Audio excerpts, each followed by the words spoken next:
नमस्कार दोस्तों, VK knowledge electrical में आप सभी का स्वागत है। दोस्तों, न्यूमेरिकल की हमने एक सीरीज़ स्टार्ट कर रखी थी जिसमें टॉपिक वाइज आपको न्यूमेरिकल देते आ रहे थे। लगभग सभी टॉपिक कवर अप हो चुके हैं। आपने अगर नहीं देखा तो प्लेलिस्ट में जाइए और सभी टॉपिक वाइज न्यूमेरिकल वीडियोज़ को ज़रूर देखें। हो सकता है कि आपको सेम टू सेम आपकी संख्या ही ना मिले, लेकिन क्वेश्चन के तरीके ज़रूर मिल जाएंगे, तो वहाँ से आपको बहुत कुछ सीखने को मिल जाएगा। न्यूमेरिकल क्लास को आगे बढ़ाएंगे। अब जो इम्पोर्टेंट क्वेश्चन है पूरी अपनी ट्रेड थ्योरी से संबंधित, उन पर क्लासेज अपन रेगुलर रखेंगे, यानी डेली आपको क्वेश्चन करवाए जाएंगे, चाहे वो किसी भी टॉपिक से क्यों ना हो। यानी मिक्स क्वेश्चन होंगे पूरी ट्रेड से, न्यूमेरिकल्स के इम्पोर्टेंट क्वेश्चन आपको करवाएंगे। थोड़ा सपोर्ट कीजिएगा ज़रूर, ताकि हम पूरे मोटिवेट रहें और जल्दी क्लासेज आपको दे सकें। इसके लिए आपको सहयोग ज़रूर करना होगा, वीडियो को लाइक करना होगा, कमेंट करके मुझे जो भी सुझाव है वो आप दे सकते हैं।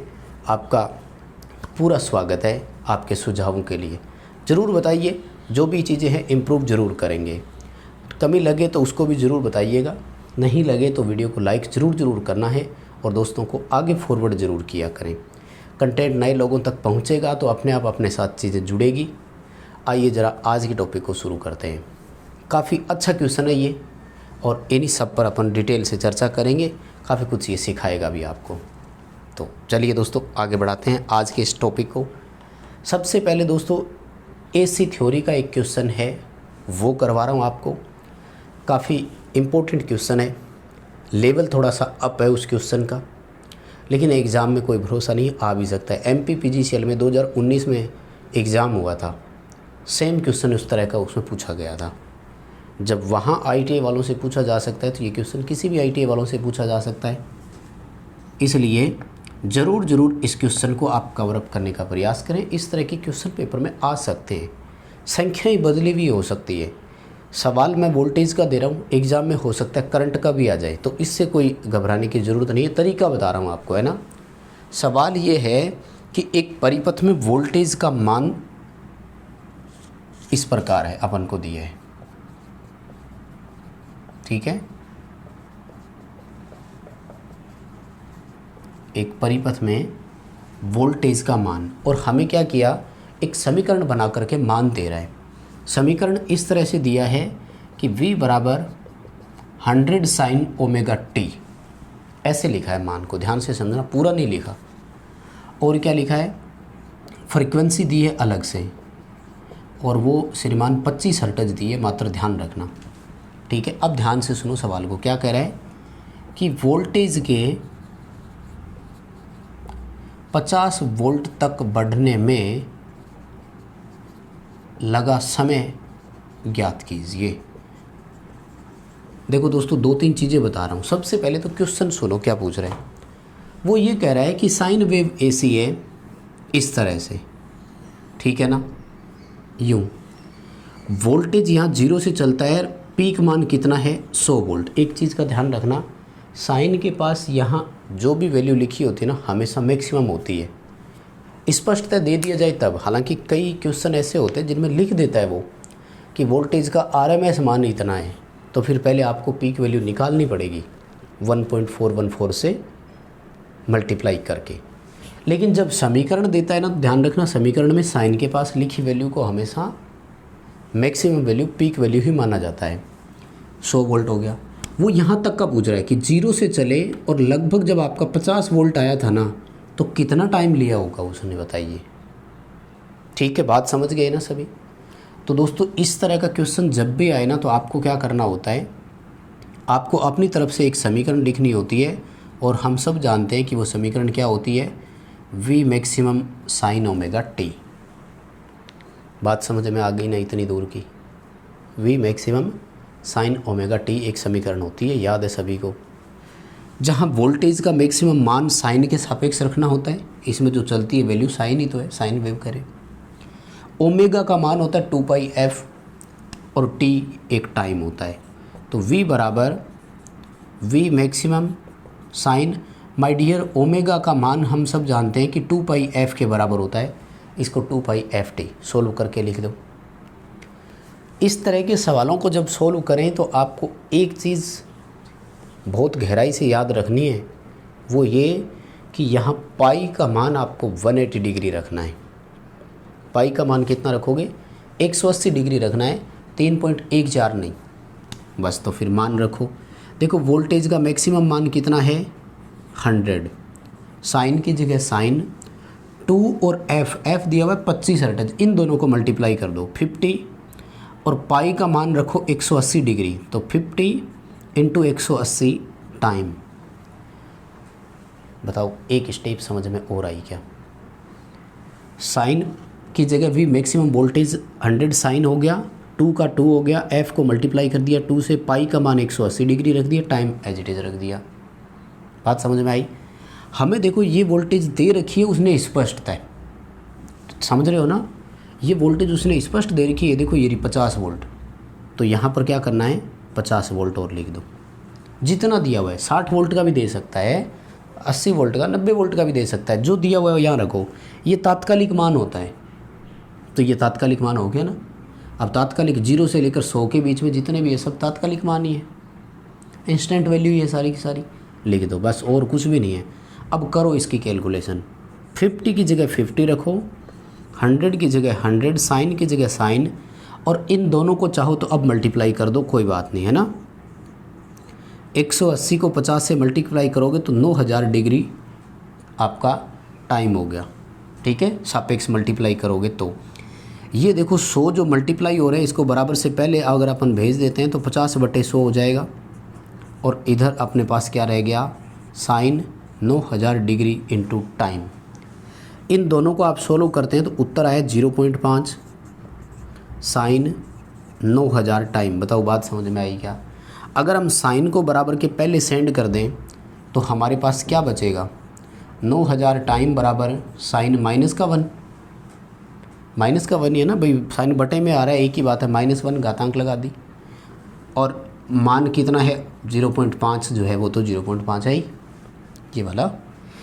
अब यहाँ से दोबारा बता रहा हूँ, सुनना। साइन को हमने बराबर के बाद भेज दिया, भाग में आता, भाग में ना लेकर हमने क्या कर दिया? साइन -1 कर दी, और कोई बात नहीं।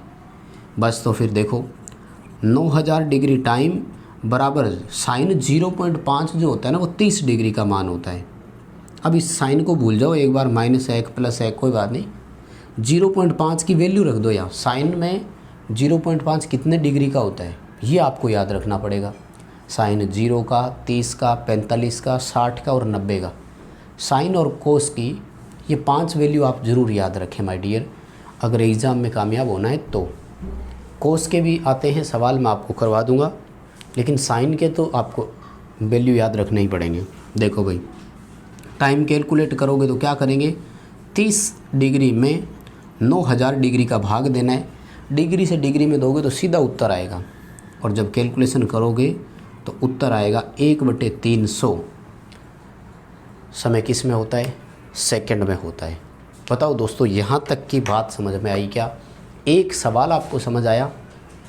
अब इसमें क्या क्या परिवर्तन हो सकते हैं और आपसे नया सवाल कैसे पूछा जा सकता है वो मैं आपको बता देता हूँ। तो पहले एक बार इतना सा नोट कर लो, कोई लिखना चाहिए तो। बड़ा सवाल है, बड़ा तरीका है, क्या पता एग्ज़ाम में नहीं आए, लेकिन आ गया तो। राजस्थान में तो टेक्निकल में 2 नंबर का होता है एक क्वेश्चन भाई, छोड़ नहीं सकते, लापरवाही नहीं कर सकते, इसलिए माय डियर रिक्वेस्ट है पढ़े सवाल को।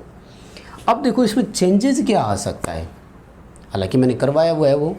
चेंजेज ये आ सकता है कि वो हमें ये दे सकता है कि एक परिपथ में वोल्टेज का आरएमएस मान 100 वोल्ट है, तो फिर हमें शिखर मान की जगह समीकरण बनाते समय यहाँ पर 141.4 वोल्ट रखना होता। बस आरएमएस से पहले शिखर निकालो।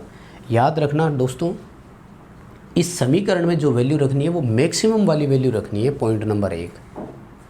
दूसरा पॉइंट, वोल्टेज की जगह अगर करंट दे दे तो भी तरीका यही रहता है, उसमें फिर I बराबर I maximum sine omega T हो जाएगा और कोई परिवर्तन नहीं आएगा। बताओ इतनी दूर की बात समझ में आ गई क्या सभी को? बोर्ड पूरा दिख रहा है और एक सवाल समझ में आ गया क्या? अच्छा सवाल है ना? आ जाओ फिर अगले दूसरे सवाल की तरफ चलते हैं। अच्छा, दूसरा सवाल इसी से जुड़ा हुआ है। दूसरा सवाल यूँ कह रहा है कि इतने टाइम बाद वोल्टेज का मान क्या होगा। ठीक है, हमें टाइम दे करके पूछ रहा है कि इतने समय के बाद यदि गणना की जाएगी तो मान क्या होगा। तो ये भी अच्छा सवाल है। आओ इसको सोल्व करते हैं। सवाल ये है, 2 नंबर क्वेश्चन करवा रहा हूँ, है ना। कह रहा है कि 50 हर्ट्ज की फ्रीक्वेंसी वाली एसी का,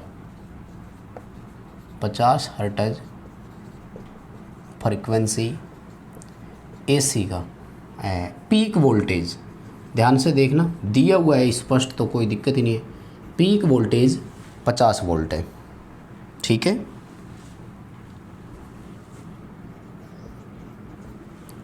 जीरो से यानी शून्य से उठ रहा है और क्षणिक मान यानी इंस्टेंट वैल्यू, यहाँ जीरो से उठी और शिखर की तरफ जा रहा है। उस दौरान क्षणिक 1/600 सेकेंड, ध्यान से देखना, 1/600 सेकेंड बाद वोल्टेज का मान कितना होगा। बताओ दोस्तों, सवाल समझ में आया क्या? क्या कर रहा है इस बार, यहाँ 50 वोल्ट दिया है और इसमें जितना भी टाइम लगता है पूरे चक्कर में, अपन से तो ये पूछा है कि 1/600 सेकेंड के बाद बताओ वैल्यू कितनी होगी। तो इस क्वेश्चन को भी सोल्व करने के लिए हमें समीकरण वही बनानी है जो पहले हमने यूज की थी, है ना।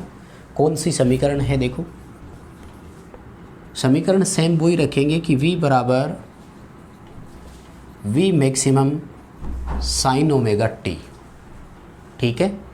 कोई समस्या नहीं है, किसी को कर सकते हो ना। अब देखो, अपन को यहाँ पर वोल्टेज का मान पूछा है इस बार, तो यहाँ तो वोल्टेज की जगह वोल्टेज आ जाएगा। V मैक्सिमम देखो स्पष्टतः दिया हुआ है 50, साइन की जगह साइन, ओमेगा की जगह 2πf और टाइम की जगह टाइम, क्योंकि टाइम तो पूछा है, कैलकुलेट करना है। देखो 50 साइन f, इस बार फ्रीक्वेंसी 50 हर्ट्ज दिया है तो f को अगर 2 से मल्टीप्लाई करेंगे तो 100 आएगा और पाई का मान 180 डिग्री है, 180 टाइम आएगा, ठीक है, 180 टाइम आएगा। तो 50 साइन 100 पाई टी, और 100 पाई टी की जगह अपन ने क्या लिख दिया, 180 टाइम लिख दिया, है ना। इसको सॉल्व करते हैं तो वैल्यू लिख लेते हैं अपन, और वैल्यू में देखो 180 के साथ टाइम लिखा हुआ है, टाइम की वैल्यू ये देखो स्पष्ट दे रखी है 1/600 सेकेंड। देखो भाई 50 साइन की जगह साइन, 100 की जगह 100, 180 डिग्री की जगह 180 डिग्री, और टाइम की जगह देखो 1/600 दिया हुआ है तो 1/600 से मल्टीप्लाई कर देंगे, क्योंकि टाइम दिया हुआ है इसलिए कैलकुलेशन करने की ज़रूरत नहीं है। और अब इसको कर दीजिए कैलकुलेशन, है ना। ये साइन वाली वैल्यू से पहले को नहीं करना, बाद में जितनी भी होती है उनको एक साथ कैलकुलेट करना है, ठीक है। तो आपका ये आएगा 30 डिग्री, ठीक है, यानी 50 इंटू साइन 30 डिग्री। और अभी अभी देखो ऊपर वाले सवाल में मैंने आपको बताया था साइन 30 का मान कितना होता है, 0.5। 50 को 0.5 से मल्टीप्लाई करोगे तो उत्तर कितना आएगा, 25 वोल्ट। यानी 1/600 सेकेंड बाद वोल्टेज के तात्कालिक मान की यदि गणना की जाए तो वैल्यू कितनी है, 25 वोल्ट है। बताओ दोस्तों, 2 सवाल समझ में आए क्या? दोनों एक दूसरे के जैसे ही थे, जुड़ा हुआ ही था ना। एक में वोल्टेज देकर टाइम पूछा है, एक में टाइम देकर वोल्टेज पूछा है। सवाल तो इसी समीकरण से ही करना है आपको। उम्मीद करता हूँ कि आपको ये दोनों सवाल अच्छे से समझ में आ गए होंगे, है ना। आइए ज़रा आज का एक तीसरा सवाल और लेते हैं। हालांकि वो तीसरे सवाल में कोई ज़्यादा बड़ी चीज़ें नहीं हैं, लेकिन वही बात है ना, आप सेंड कर देते हो, समझ नहीं आता है तो करवाना पड़ता है। लेकिन मुझे लगता है कि ये सवाल देखने वालों में से 90% स्टूडेंट कर पाएंगे, सक्षम है। पर फिर भी भेज दिया, बोले गुरुजी आपने बताया नहीं, तो उस तरीके से क्वेश्चन करवा रहा हूँ, बाकी करवाने की ज़रूरत है नहीं इस क्वेश्चन को। तीसरा सवाल डीसी थ्योरी से संबंधित है। 3 रेजिस्टेंस जुड़े हुए हैं, ठीक है। और वैसे तो मैं ये कहूँगा देखो कि अगर आपको ये सवाल भी नहीं आता ना तो आपको बहुत मेहनत की ज़रूरत है, बहुत ज़्यादा। भाई आप दुनिया से पिछड़े हुए हो ये समझ लो, ठीक है ना। जिसने ये भेजा है पर्टिकुलर उसी को रिप्लाई दे रहा हूँ कि अगर आपसे ये क्वेश्चन नहीं हुआ ना, इसका मतलब आप स्टडी में बहुत पीछे हो, आपको बहुत मेहनत करनी पड़ेगी, दुनिया आपसे बहुत आगे है। एक छोटा सा कंपटीशन आप फाइट इस हिसाब से नहीं कर पाएंगे जिस हिसाब से ये क्वेश्चन नहीं हुआ। सामने दिख रहा है दोस्तों सभी को, यहाँ 200 वोल्ट सप्लाई दी और यहाँ पर रेजिस्टेंस दिया हुआ है 4 ओम, यहाँ पर रेजिस्टेंस 5 ओम और यहाँ पर 7.5 ओम। ठीक है ना, कुछ भी नहीं था, नाम लिख दिया था ए, बी और सी। रेजिस्टेंस की क्या किया, 3 नाम लिख दिए ए, बी, सी। और सवाल क्या क्या पूछे देखो। सबसे पहला क्वेश्चन तो ये पूछा कि ए, बी और सी की पावर कंजप्शन बताओ कितनी है, और दूसरा सवाल ये पूछा कि सर्किट की टोटल करंट कितनी है। भाई अब इसमें गुणा भाग के अलावा आपको कुछ करने की ज़रूरत है क्या, ये बताओ। पहली बात तो ये, कितने स्टूडेंट समझ गए इस सवाल को, करने में सक्षम है गुरुजी, कर सकते हैं, गुणा भाग ही तो करना है। कोई बात नहीं, मैं तरीका बताता हूँ।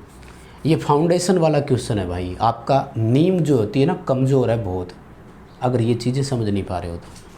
देखो क्या करना है, सबकी रेजिस्टेंस निकालनी है, पावर निकालनी है, तो उसके लिए आपको V इंटू आई या आई स्क्वायर इंटू आर करना होता है। मैं इस शाखा को नाम दे देता हूँ I1 और इस शाखा को नाम दे देता हूँ I2। बताओ कोई समस्या है क्या? दोनों धाराएं ज्ञात कर लेंगे, दोनों को जोड़ देंगे तो टोटल करंट भी आ जाएगी, दूसरे क्वेश्चन का रिप्लाई आ जाएगा। और पहले में अगर I1 मिल जाएगी तो आई स्क्वायर इंटू आर करेंगे, दोनों का मान आ जाएगा। और इसमें तो देखो सीधी सी बात है, V स्क्वायर अपॉन आर कर देते तब भी उत्तर आ जाता, इसका तो कोई दिक्कत ही नहीं है पावर का। आओ फिर सबसे पहले हमें क्या करना है, पहले क्वेश्चन का आंसर देना है और ऐसे में हमें टोटल रेजिस्टेंस निकाल देना है। R1 प्लस R2 9 ओम टोटल रेजिस्टेंस आया कि नहीं, कुल रेजिस्टेंस आ गया। तो अपन धारा निकाल रहे हैं I1, ध्यान से समझना है ना। तो धारा I1 के लिए V/R करेंगे, वोल्टेज 200 वोल्ट है और रेजिस्टेंस है 9 ओम। दोस्तों करंट आ रही है 22.22 एम्पियर। मैंने कैलकुलेशन कर रखी है तो आपको सीधे लिखवा रहा हूँ ताकि थोड़ी अपने समय की बचत हो जाए। मिलान कर लेना, कैलकुलेशन का तरीका ही रहेगा। अब देखो ये 22.22 एम्पियर है, तो दोनों धाराएं दोनों रेजिस्टेंस सीरीज में जुड़े हुए हैं, एक साथ चलेगी कि नहीं। तो अब यही जो करंट है वो 4 ओम की है और यही करंट 5 ओम की है। तो अपने को 4 ओम की पावर निकालनी है, आई स्क्वायर इंटू आर कर दो, 22.22 इंटू 22.22 इंटू 4 कर दो, 4 ओम वाले का आ जाएगा। और इसको जब दोस्तों कैलकुलेशन करोगे तो लगभग आपका 1975 वाट आएगा। मिलान कर लेना और मुझे बता देना, नहीं आए तो दोबारा और कोशिश करेंगे। 5 ओम वाले की power I square into R करेंगे, धारा तो सेम रहेगी ना, 22.22 इंटू 5 करना है, बस इतना सा फ़र्क है। तो ये आपका उत्तर आ जाएगा 2469 वाट। 2 आगे। तीसरा जो है सी की पावर निकालनी है, यानी 7.5 ओम वाले की पावर, तो उसमें तो आप V इंटू आई कर दो तब भी उत्तर चलेगा, आई स्क्वायर इंटू आर कर दो तब भी उत्तर चलेगा, और V स्क्वायर अपॉन आर कर दो तब भी उत्तर आ जाएगा। V स्क्वायर अपॉन आर करो, वोल्टेज कितनी है 200 इंटू 200 बटे 7.5, ठीक है। और इसकी पावर कंजप्शन आपकी 6454 वाट के आसपास आएगी। सीधे से सवाल है ना। इसकी करंट और निकाल दो I2 V/R, 200 बटे 7.5 करो, लगभग 29.33 एम्पीयर करंट आ रहा है। अब दोनों करंट आ गई तो दूसरे सवाल का आंसर दे दो, टोटल करंट ज्ञात करनी है ना, I1 प्लस I2 कर दो, जोड़ दो दोनों को, 22.22 और 29.33। बस इन दोनों को जब आप जोड़ेंगे तो लगभग 51.55 एम्पीयर उत्तर बन रहा है। बताओ दोस्तों सवाल समझ में आए क्या? इस क्वेश्चन में गुणा भाग ही करना है, सिर्फ कैलकुलेशन ही करनी है और कोई बड़ी चीज़ नहीं थी। हाँ कैलकुलेशन थोड़ी सी टफ दी है इसलिए पॉइंटों में उत्तर आ रहे हैं, बाकी तो तरीका तो वही है ना। इसको फाउंडेशन या बेसिक चीज़ें बोलते हैं। DC थ्योरी की क्लासेज को आप दोबारा देखें जिनको नहीं समझ में आ रहा। बाकी उम्मीद करूँगा सभी को पसंद आ गया होगा। तो आज की क्लास यहीं रोकेंगे। कमेंट करके ज़रूर बताना क्लास कैसी लगी। चैनल पर नए हो तो सब्सक्राइब ज़रूर कर लो। डिस्क्रिप्शन में लिंक दिया हुआ है, हमारा एंड्रॉयड ऐप ज़रूर डाउनलोड करना।